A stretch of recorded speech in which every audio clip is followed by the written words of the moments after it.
I'm from the Black Hills. I grew up in the northern Black Hills and in the Spearfish area. I was born and raised up there, so I'm a native to the Black Hills.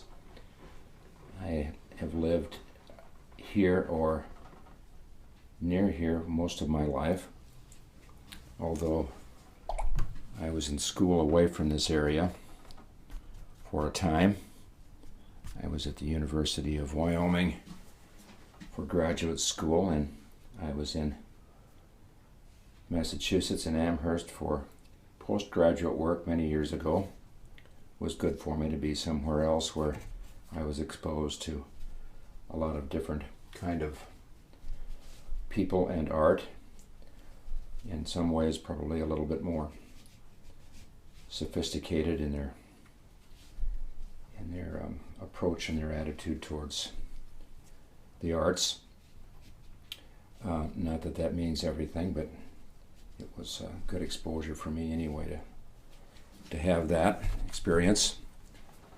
And I also found a bit of a market out there for my work, so that was good as well.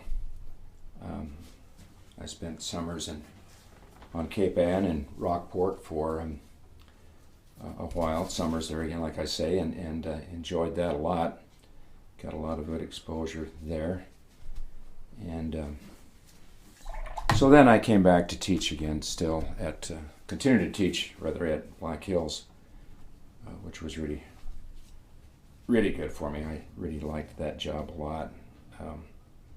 You give me a chance to work with more serious students, and it also allowed me the opportunity to do my own work, and other teaching areas, levels don't allow you that.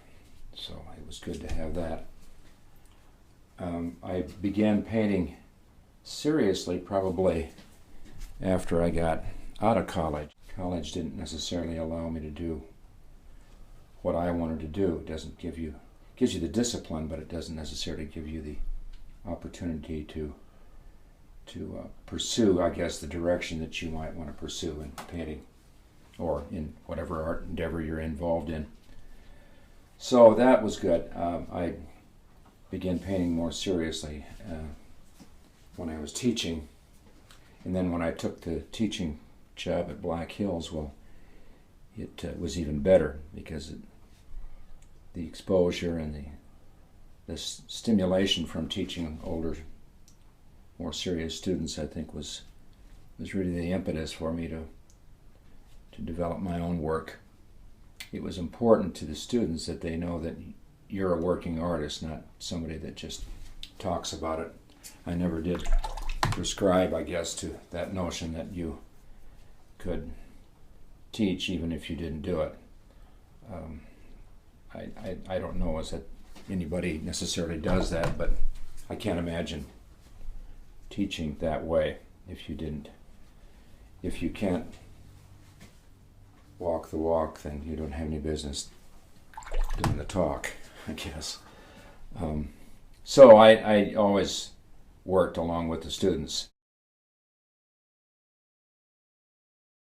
I think the most important part of painting, in particular watercolor, because I haven't done a lot of oil painting, certainly not lately, is the start, because there's something just really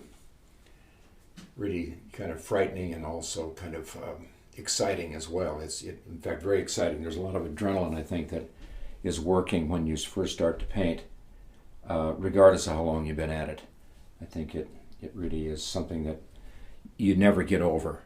I'm sure there's a lot of things like that, not just painting, but a lot of things that deal with that kind of response and that kind of interaction, I guess you might say, with the paper and with the paint and with it, with everything. But I'm sure that people, certainly in sports and any number of other artistic endeavors, they experience that adrenaline, and that's just really important. So the start is always really exciting. And then it becomes a matter of, okay, now what do I do? What do I do with that? Where do I go from there? And that's always really, it's really critical, and it's not so easy.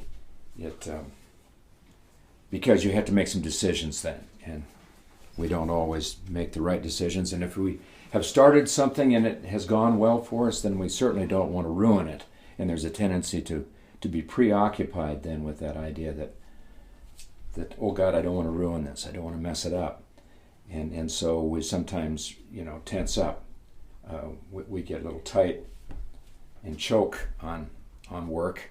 And I think that's true with a lot of things. So, in a sense, painting is no different than maybe any number of other things. That, by things, I mean activities, events, processes of various kinds.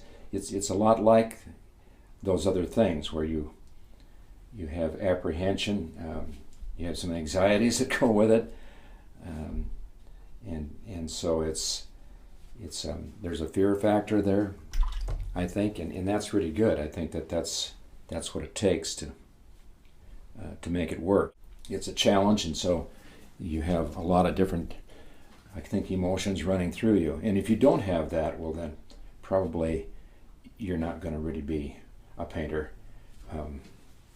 or probably anything else if you don't experience those emotions.